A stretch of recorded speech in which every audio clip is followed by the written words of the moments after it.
Assalamualaikum warahmatullahi wabarakatuh. Nama saya Zahra Fitri Andari dengan NPM 20106310600056 dari Program Studi Pendidikan Bahasa Inggris Universitas Singapura Bangsa Karawang. Saya telah membuat media pembelajaran yang saya namakan Jendela Ilmu. Saya terinspirasi dari pepatah buku adalah jendela ilmu, maka saya membuat media pembelajaran ini benar-benar seperti sebuah jendela yang bisa dibuka dan ditutup. Langsung saja untuk bahan dan alatnya sendiri.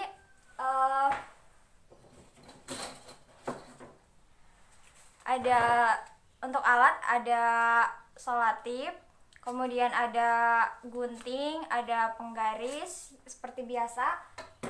Dan untuk bahan utamanya, bahan dasarnya yaitu ada kardus.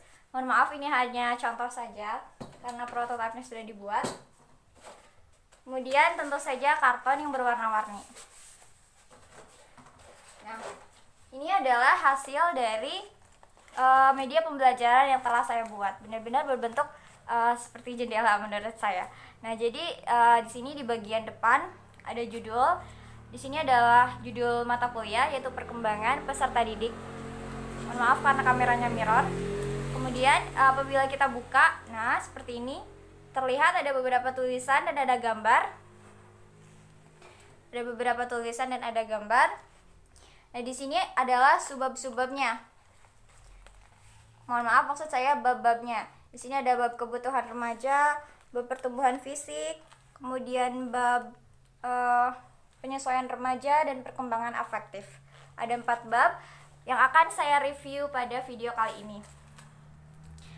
Untuk mereview materi yang pertama, kita buka saja seperti ini. Bab pertama yaitu kebutuhan remaja. Lalu agar lebih mudah, mari kita lipat. Nah, lipat seperti ini. Kemudian di sini terdapat judul kebutuhan remaja.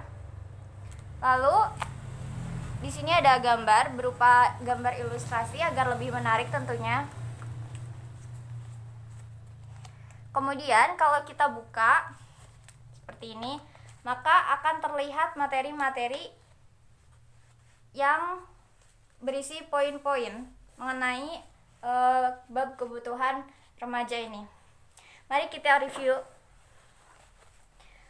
Menurut Lewis, tahun 1993, kegiatan remaja atau manusia didorong oleh berbagai kebutuhan, yaitu kebutuhan jasmani, kebutuhan psikologis, kebutuhan ekonomi, kebutuhan sosial, kebutuhan politik, kebutuhan penghargaan, dan kebutuhan aktualisasi diri. Kemudian ada subbab selanjutnya, yaitu masalah-masalah yang dihadapi remaja. Saya menggunakan karton yang berbeda. Nomor 1 adalah upaya untuk dapat mengubah sikap dan perilaku kekanak-kanakan menjadi sikap dan perilaku dewasa. Yang kedua adalah seringkali para remaja mengalami kesulitan untuk menerima perubahan-perubahan fisiknya. Yang ketiga adalah perkembangan fungsi seks pada masa ini dapat menimbulkan kebingungan remaja untuk memahaminya sehingga sering terjadi salah tingkah dan perilaku yang menentang norma. Untuk sebab yang terakhir dalam bab ini adalah usaha-usaha pemenuhan kebutuhan remaja. Yang pertama adalah latihan kebersihan hidup teratur dan sehat perlu ditanamkan oleh orang tua, sekolah, dan lingkungan masyarakat kepada anak-anak atau remaja. Kemudian yang kedua adalah perlu dilakukan pendidikan seksual di dalam keluarga, di sekolah, dan di lingkungan masyarakat. Yang ketiga, perlu dikembangkan kelompok-kelompok remaja untuk berbagai urusan seperti kelompok kajian, kelompok olahraga, kelompok seni, dan kelompok koperasi, kelompok belajar, dan semacamnya. Sudah selesai untuk mereview bab yang pertama, yaitu bab kebutuhan remaja. Kita tutup lagi seperti ini. Kemudian untuk bab selanjutnya kita buka lagi seperti tadi. Nah, maaf. Untuk bab selanjutnya ada perkembangan afektif. Di sini ada gambar ilustrasi lagi, kemudian ada sedikit pengertian. Emosi adalah warna afektif atau perasaan-perasaan tertentu yang senang, gembira, cinta, marah, takut, cemas, dan benci yang kuat dan ditandai oleh perubahan-perubahan fisik. Jadi kemudian kita buka lagi, pada saat terjadi emosi seringkali terjadi perubahan-perubahan pada fisik. Di antara lain yaitu reaksi elektris pada kulit meningkat bila terpesona, kemudian ada peredaran darah yang bertambah cepat bila marah, denyut jantung bertambah cepat bila terkejut, kemudian pernapasan bernapas panjang bila kecewa, pupil mata membesar bila marah, liur kering atau mengering kalau takut atau tegang. Kemudian adalah bulu roma yang berdiri kalau takut, pencernaan mencret-mencret kalau tegang, dan otot tegang dan bergetar jika takut, dan komposisi darah berubah jika emosi. Sebab selanjutnya pada bab ini adalah perkembangan nilai moral dan sikap. Nah, jadi di sini saya menjelaskan mengenai pengertian-pengertiannya saja, yaitu nilai, yaitu norma yang berlaku dalam masyarakat, misalnya adat, kebiasaan, dan sopan santun. Kemudian moral adalah ajaran tentang baik buruk perbuatan dan kelakuan, akhlak, kewajiban, dan sebagainya. Serta sikap adalah secara umum diartikan sebagai kesediaan bereaksi individu terhadap sesuatu hal. Dan kemudian di sini ada subbab selanjutnya lagi, yaitu karakteristik perkembangan emosi. Itu diantaranya ada cinta dan kasih sayang, kemarahan dan permusuhan, gembira, serta ketakutan dan kecemasan. Lalu bagaimana upaya-upaya untuk mengembangkan nilai moral dan sikap remaja? Yang pertama adalah dengan menciptakan komunikasi dan menciptakan iklim yang serasi. Kita tutup lagi. Kemudian kita lanjut ke bab yang di tengah. Nah, kita lipat saja seperti ini.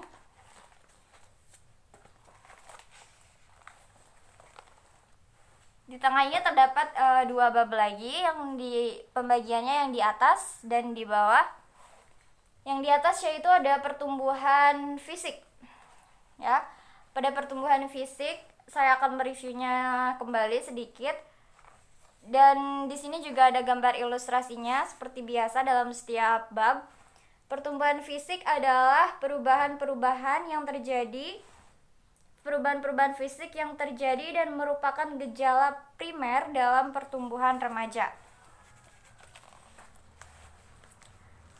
Nah, kalau kita buka seperti ini akan terlihat materinya. Ada urutan-urutan perubahan fisik. Yang pertama pada anak perempuan. Pada anak perempuan, yang pertama itu adalah pertumbuhan tulang-tulang atau badan menjadi tinggi dan anggota-anggota badan menjadi panjang. Yang kedua adalah pertumbuhan payudara. Yang ketiga adalah tumbuh bulu yang halus berwarna gelap di kemaluan. Yang keempat adalah mencapai pertumbuhan ketinggian badan maksimum pada setiap tahunnya.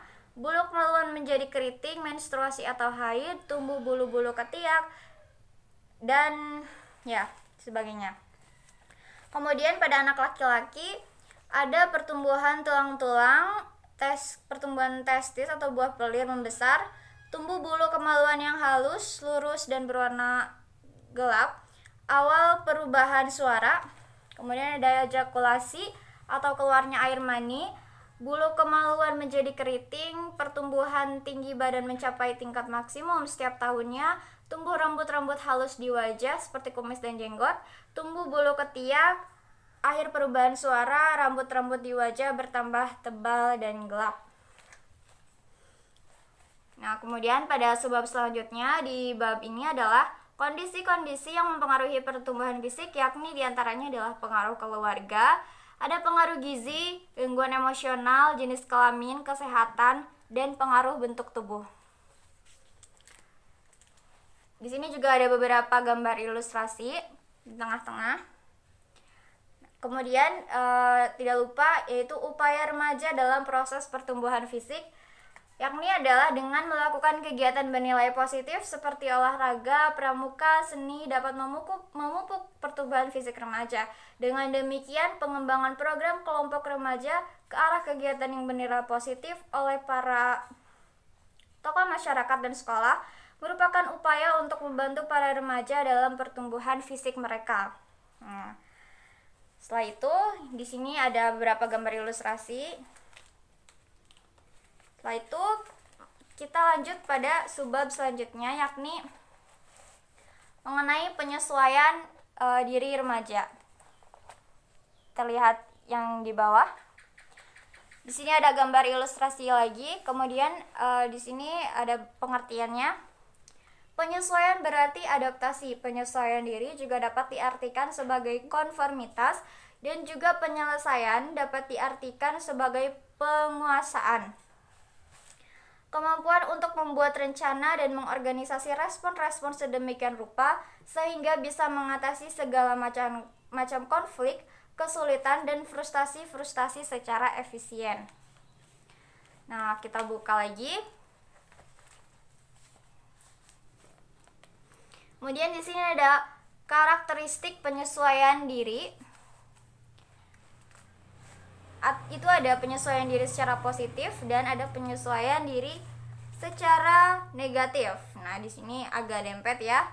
Penyesuaian diri secara positif itu yang pertama tidak menunjukkan adanya ketegangan emosional. Yang kedua adalah tidak menunjukkan adanya mekanisme psikologis. Yang ketiga adalah tidak menunjukkan adanya frustasi pribadi.